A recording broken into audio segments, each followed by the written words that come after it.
Hey everyone, welcome back to our channel. Today, we're diving into a topic that's gotten about as messy as a dropped bowl of laksa the West Philippine Sea. Specifically, why China's claims of ownership over it are about as watertight as a colander made of tissue paper. Now you might be thinking, Ben, why should we care about some distant sea? Well, for starters, it's not just sea, it's a vital shipping route, home to a wealth of resources and frankly, the epicenter of enough geopolitical tension to make a plate of chili crab look downright relaxing.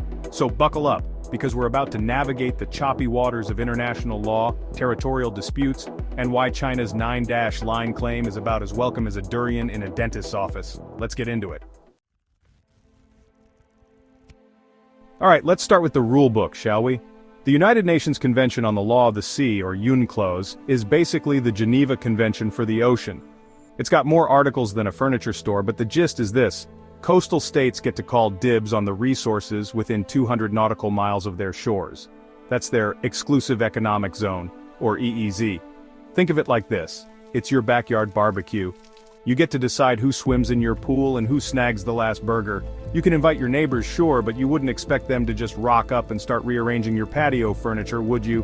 And that's where things get a bit sticky with China. They've drawn this, frankly, ludicrous 9-line that claims pretty much the entire South China Sea, including areas that are clearly within the EEZs of other countries like the Philippines.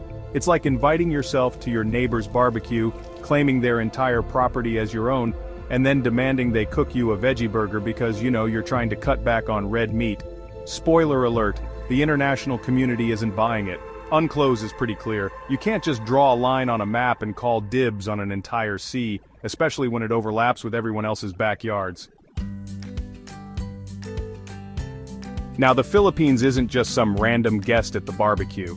They've been living in this neighborhood for centuries, and their claim to the West Philippine Sea is backed by both geography and history. It's like finding your great-great-grandpappy's name on the deed to the house. You've got a pretty strong claim to being there. We're talking about fishing grounds that have sustained Filipinos for generations, potential oil and gas reserves that could power their future, and a whole lot of, hey, that's my seashell collection, energy.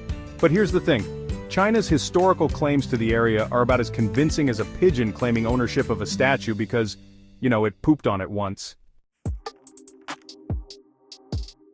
Remember that rulebook we talked about, UNCLOS? Well, in 2016, an international tribunal basically took one look at China's 9-line claim and said, yeah, that's not how any of this works. They ruled that China's claims were about as valid as a $3 bill, and that many of the features they were claiming didn't even qualify for an EEZ.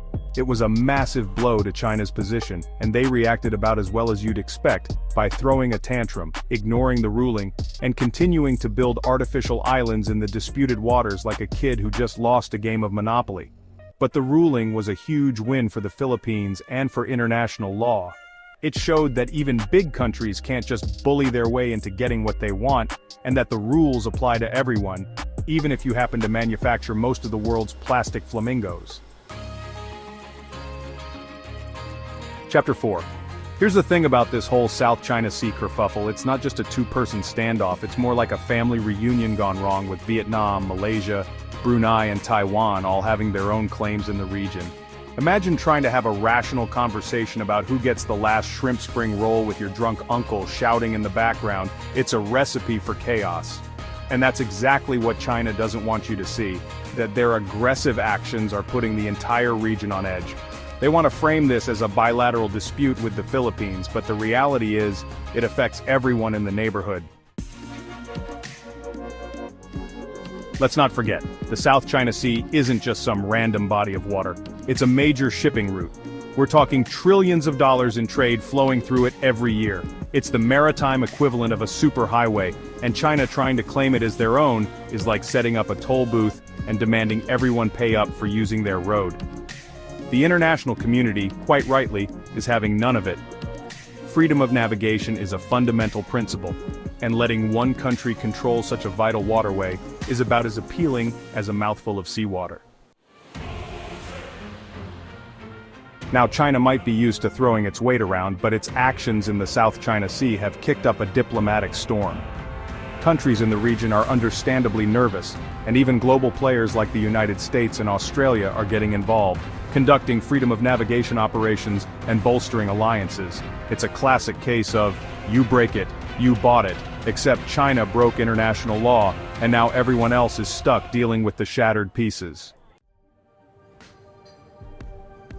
The Association of Southeast Asian Nations, or ASEAN, has been trying to play peacemaker in this whole mess.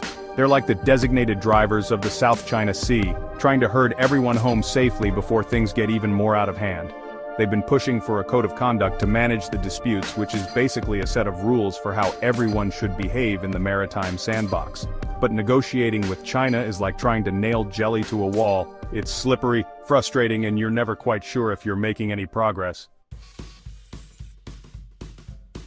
So, to answer our initial question, no, China does not own the West Philippine Sea. Their claims are about as legitimate as a fake Rolex, and the international community is calling them out on it. Look, this is a complex issue with no easy answers. But one thing is clear. Ignoring international law and throwing your weight around is a recipe for disaster. The South China Sea is a shared resource, and finding a peaceful and equitable solution is in everyone's best interest. If you enjoyed this deep dive into the choppy waters of geopolitics, don't forget to like, subscribe, and hit the notification bell for more. And be sure to let us know in the comments what you think.